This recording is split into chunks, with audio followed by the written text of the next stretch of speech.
Hello students, this is Suresh Nehra from Bright School, Palwasur Sikar, subject accountancy, topic partnership, RBSC Hindi medium का first lesson 12 commerce की बात करेंगे। Concept first अभी 3 क्लासें पहले हो चुकी है, आपके ग्रुप में डाली गई है, वो थ्योरी बेस्ड क्लासें थी। आज जो क्लास है वो न्यूमेरिकल बेस्ड क्लास है। अपने को क्या करना है, पहला टॉपिक है पूंजी व आहरण पर ब्याज की गणना, calculation of interest on capital. पूंजी कैपिटल होती है, आहरण ड्राइंग होती है, बात में हुई थी। इन पर ब्याज बताया गया था आपको कि बिजनेस जो है मालिक द्वारा लगाई गई पूंजी पर पैसा देता है, ब्याज देता है, और मालिक ने जो आहरण किए उस पर ब्याज लेता है। तो लाभ को ये कहीं ना कहीं इफेक्ट करते हैं, इसलिए इन टॉपिक्स को करना जरूरी है। इसलिए ब्याज की कैलकुलेशन करनी जरूरी है। उसके अलग अलग मेथड्स दे रखी है।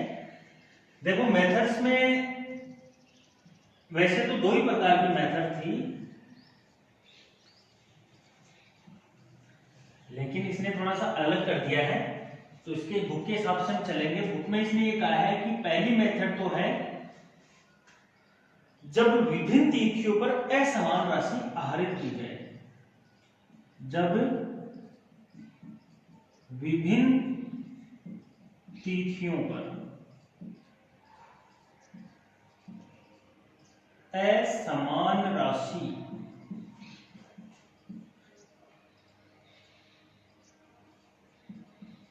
आहरित, अब इसने केवल आहरण की बात की है, जबकि वास्तव में पूंजी भी लगाई जा सकती है। तो हम यहां लिखेंगे आहरित या लगाई जाए,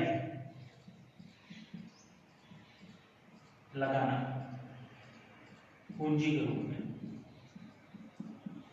पहली मेथड इसने ये बताई है, जब विभिन्न तिथियों में असमान राशि, यहां ध्यान रखें असमान राशि, सॉरी विभिन्न तिथियां और असमान राशि, डेट अलग अलग होगी, किसी भी डेट को हो सकती है, और राशि भी हर बार क्या होगी, अलग होगी। कभी 10,000 लगा दिए, कभी 5,000 लगा दिए, कभी 50,000 लगा दिए, कभी 5,000 निकालिए, कभी 2,000 निकालिए, कभी 3,000 निकालिए, ऐसी स्थिति होती है। तो ये फर्स्ट कंडीशन है। और इसमें 2 मेथड उसने दे रखी है। एक तो दे रखी है सरल विधि, सिंपल मेथड,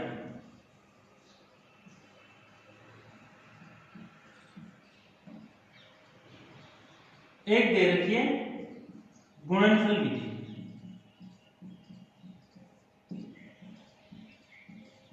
जिसको बोलते हैं प्रोडक्ट मेथड।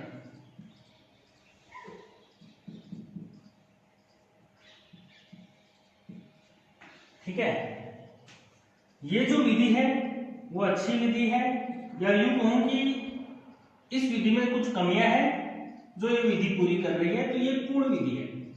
ठीक है, लेकिन कई बार एग्जाम में जनरली इसी से निकाला जाता है और इसी से आपको निकालना है, लेकिन कई बार एग्जाम में अगला साफ साफ बोल दे कि सरल विधि से ज्ञात करें, जैसा कि 1-2 क्वेश्चन आपकी बुक में दे रखे हैं, तो इस विधि का उपयोग करना है। सेकंड है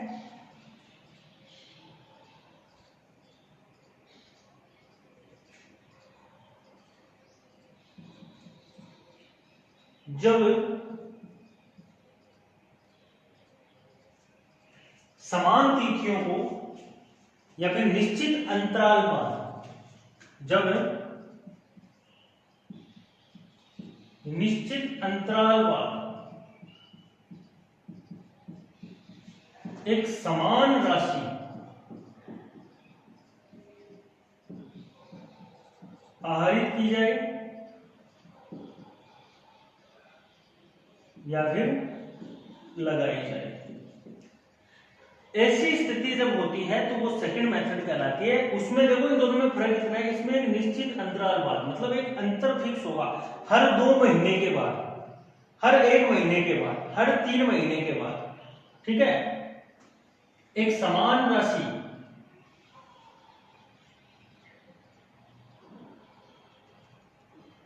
कैसी राशि, समान राशि, मतलब राशि भी फिक्स होगी, हर 2 महीने बाद 3,000 रुपए निकालता है। ठीक है, ऐसी स्थिति में या यूं कहूं, देखो इस पूरी विधि को, ऐसी स्थिति जब भी आती है ना उस टाइम एक विधि का नाम है औसत माह विधि। औसत माह विधि, इंग्लिश में बोले तो एवरेज मंथ्स मेथड, ये विधि है। इसका दूसरा नाम औसत माह विधि या एवरेज मंथ मेथड है, ठीक है। हालांकि बुक में इसके नीचे वो लगा के लिखा है कि वो हर महीने की एक तारीख, हर महीने को राशि निकाले या हर 3 महीने से राशि निकाले, वो 2 तरीके और बताए, जबकि वास्तव में जरूरी नहीं कि वो 3 महीने से त्रैमासिक हो या 4 महीने से भी फिक्स निकाल सकता है, 6 महीने से भी फिक्स निकाल सकता है, ठीक है। ये विधियां हैं, तो इसको मैं 2 ही मेथड में रखूंगा सर। कुल मिला के यहाँ विधियां जैसे मैंने कहा था 2 ही विधियां हैं, इसने बढ़ा रखी है। बाकी एक विधि तो है प्रोडक्ट मेथड और एक विधि है एवरेज मेथड, ठीक है। बारी बारी से हम एक एक विधि को पढ़ेंगे। आप वीडियो को पॉज करें और ये सब उतारें, उसके बाद में हम पहली विधि पढ़ेंगे, सरल विधि क्या है।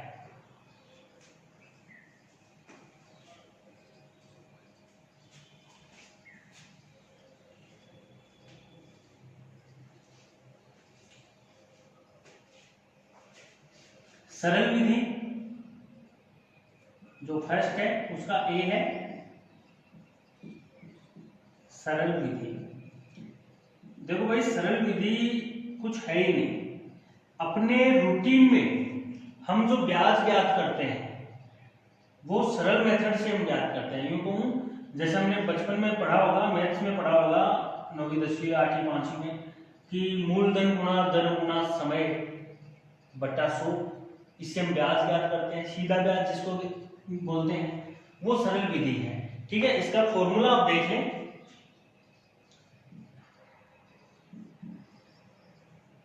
इंटरेस्ट ज्ञात करने का फॉर्मूला क्या होगा? इसका फॉर्मूला है कुल राशि, कुल आहरित राशि या फिर कुल लगाई गई पूंजी, वो ले लो, गुणा दर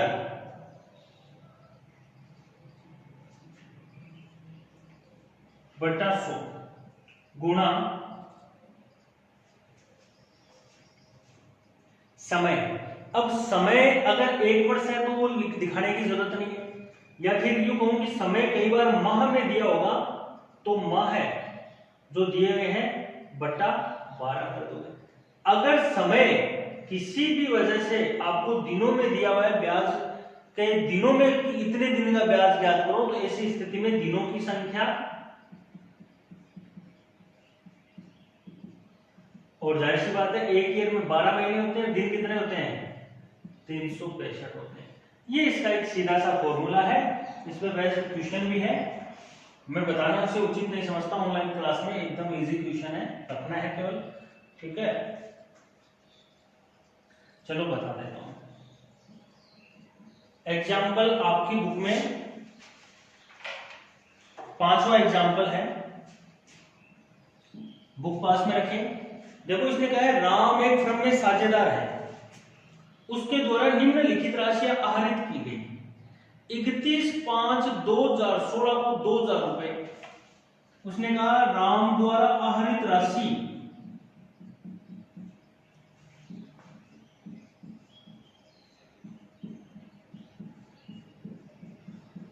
पे हमें ब्याज चाहिए। तो देखो, उसने एक तो 31/5/2016 को कितने 2000 रुपए निकाले। आगे उसने 30/9/2016 को 3000 रुपए निकाले। ब्याज की दर आपको दे रखी है, कहां लिखा? इधर देखो, ब्याज की दर आपको दे रखी है 12% वार्षिक। खाते 31/12 को बंद किए जाते हैं। यहां इस चीज का ध्यान रखना, खाते कब बंद किए जाते हैं? 31/12/2016 को, मतलब 12 मतलब दिसंबर में खाते बंद किए जाते हैं। तो देखो इस पे ब्याज कितना होगा, आप देखिए फॉर्मूला क्या है, कुल राशि, कुल आहरित राशि। तो कुल आहरित राशि कितनी है उसने 2000 रुपए गुना दर 12/100 गुना समय। अब समय देखें, आहरण किया कब 31/5 को, तो आप मेरे को ये बताओ 5वां महीना उसका ब्याज लगेगा, 31 तारीख को लिया है तो जाहिर सी बात है 5वां महीना तो निकल गया ना, तो 5वें महीने का ब्याज नहीं निकलेगा, ब्याज निकलेगा 6, 7, 8, 9, 10, 11 और 12वें महीने का लगेगा क्योंकि 31 तारीख है। ठीक है, कितने महीने हुए 7 महीने, कितने हुए 7 महीने, ये लो भाई 7/12 हो गया। ठीक है, इसका कैलकुलेशन आप कर लो 140 हुए क्या, 140 रुपए हुए। ठीक है, इसी प्रकार इसका देखो 30/9/2016 को 3000 रुपए निकाले, कितने 3000 गुणा 12, रेट वही दे रखी है, महीने देखो 30/9 तो 9वां महीना लोगे 30 है, अगर यहाँ 1/9 होता तो 9वां महीना लेते, 9वां नहीं लेना है, 10, 11, 12 3 महीने का ब्याज लगेगा। तो कुल मिला के कितने रुपए आए 90 रुपए। यहां तक पर्याप्त नहीं है, आपको लिखना है अतः इंटरेस्ट ऑन ड्रॉइंग कितना हो गया 140 प्लस 90, डॉक्टर राम का अकेले का तो है ना, तो ये जोड़ के बता दो 230 रुपए। ठीक है, ये एक छोटा सा क्वेश्चन था एग्जाम्पल 5। वीडियो को पॉज करके इसे उतारें। सेकंड मेथड हम देखेंगे।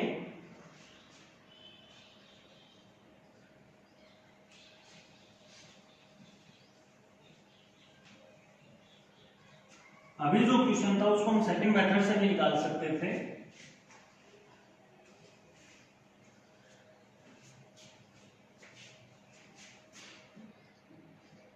सेकंड मेथड है गुणनफल विधि। बहुत बार इससे क्वेश्चन पूछते हैं, प्रोडक्ट मेथड।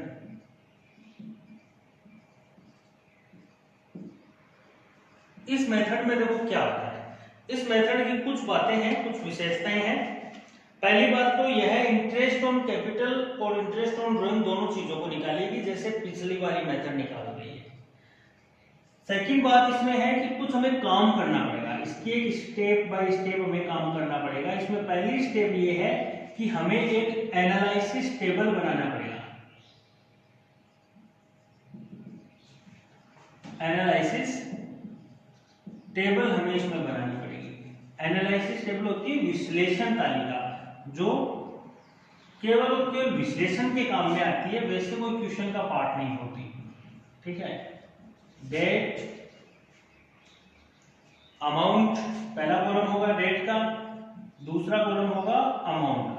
डेट में वो डेट आएगी जिस डेट को आपने आहरण किया है या फिर पूंजी लगाई है। अमाउंट में वो डेट आए, अमाउंट में वो पैसा आएगा जो जितना रुपए आपने लगाया है या फिर आपने आहरित किया है। अब आएगा पीरियड, लेकिन ध्यान रखें इन मंथ्स, पीरियड आएगा लेकिन इन मंथ्स, महीने में निकालना है, ये तीसरा कॉलम है। चौथा कॉलम होगा प्रोडक्ट, जैसे कि मालूम हो गया होगा प्रोडक्ट का मतलब होता है गुणा करना। प्रोडक्ट और भी होता है, आप इकोनॉमिक्स में कुछ अलग पढ़ते हो, यहाँ गुणनफल होता है, गुणा आपको करना है। ये चौथा कॉलम है, चौथा कॉलम दूसरे और तीसरे कॉलम के गुणा करने से आएगा। ठीक है, पीरियड में आप ध्यान रखें इस डेट से लेके खाते बंद होने की तिथि तक, इस डेट से लेके खाते बंद होने की तिथि तक, ऐसी आपको एक एनालिसिस टेबल बनानी होती है। ठीक है, उसके बाद में इसका टोटल हो जाता है, इसका टोटल हो जाता है, उसका टोटल हो जाता है, काम चल जाएगा अपना। सेकेंड स्टेप में फॉर्मूला है,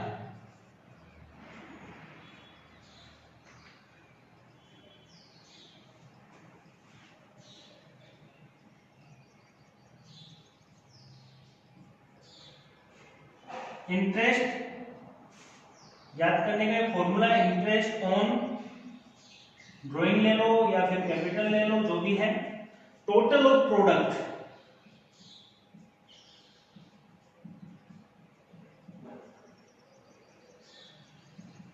into rate of interest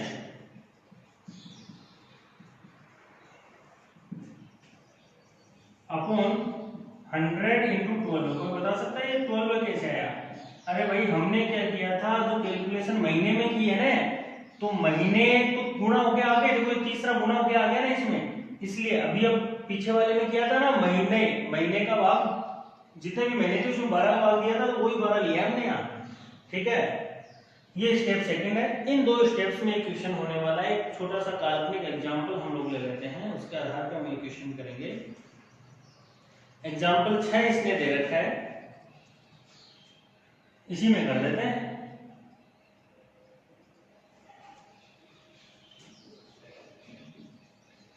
example 6, आप यहां तक एक बार है ना पॉज करें, उसे उतारें, उतारने के बाद में, ये उतारने के बाद मैं मिटा रहा हूं। एग्जाम्पल 6 देखें। एग्जाम्पल 6 कह रहा है कि एक साझेदार ने विभिन्न तिथियों को निम्नलिखित आहरण किए, उसको क्या चाहिए, आहरण किए उसने।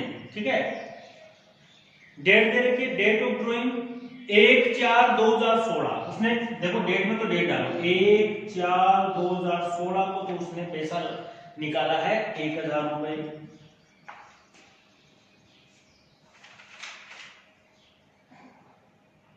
उसके बाद में है 30/6/16 को उसने पैसा निकाला है 1200 रुपए। 31/12/16 को उसने 1500, 31/12/2016 को उसने 1500 रुपए निकाले, और 31/3/17 उसने पैसा निकाला है 2000 रुपए। आगे उसने कहा है आहरण पर ब्याज की दर 12% वार्षिक है, खाते 31/3 को बंद किए जाएंगे, 31/3/2017 को बंद किए जाएंगे। इसका ध्यान रखें आप, क्योंकि ये जो कैलकुलेशन होगी ना, ये यहां से लेके यहां तक होगी, यहां से लेके जब खाते बंद किए जाते हैं तब तक की कैलकुलेशन होगी ये महीने में। अब देखो इस 1000 पे ब्याज कितने महीने का लगेगा, 1 अप्रैल, अप्रैल लोगे या नहीं लोगे, देखो अप्रैल की 1 तारीख है, तो अप्रैल तो पूरा पड़ा है ना अभी ब्याज लगाने के लिए, तो अप्रैल भी लेना है आपको, अप्रैल, मई, जून, जुलाई, अगस्त, सितंबर, अक्टूबर, नवंबर, दिसंबर, कितने महीने हो गए, अरे भाई 12 महीने हो गए ना। 30/6 तो छठवां महीना लोगे, 30 तारीख है तो छठवें को छोड़ो, क्योंकि छठवां तो पूरा खत्म हो गया ना, उसके बाद में किया उसने काम। 30/6 को छठवें को छोड़ो, 7, 8, 9, 10, 11, 12, 1, 2, 3 तक लेना है 9 महीने पे। 31/12 तो 31/12 को लोगे, 12 महीने को नहीं लेना है, तो कितने महीने बचे, 1, 2, 3 महीने बचे। 31/3 इसको लोगे, नहीं लेना है, इसको लोगे, नहीं लेना है। ठीक है, नहीं लेना है मतलब कितने महीने बचे, 0 महीने बचे। अब प्रोडक्ट करना है दूसरे कॉलम और तीसरे कॉलम का। 12 को 1000 से गुना किया, कितने हुए, 12000। 1200 को 9 से गुना किया, कितने हुए, 10,800। 15 को 3 से गुना किया, 4500, और ये कितना, 0 को किसी भी संख्या से गुना करें वो 0 बना देता है।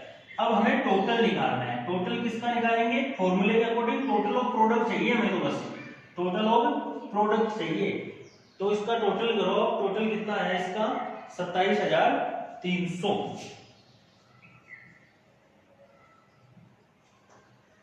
12, 22, ठीक है, 27,300 आ रहा है।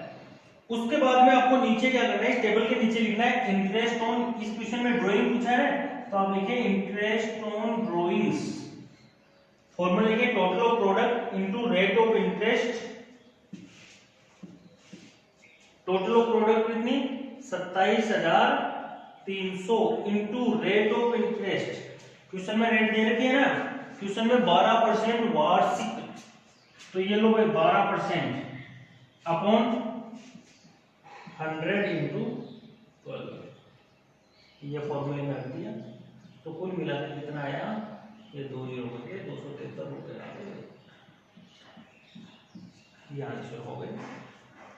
ठीक है, ये थी सेकंड मेथड। ऐसे ही कुछ क्वेश्चंस और मिलेंगे आपको।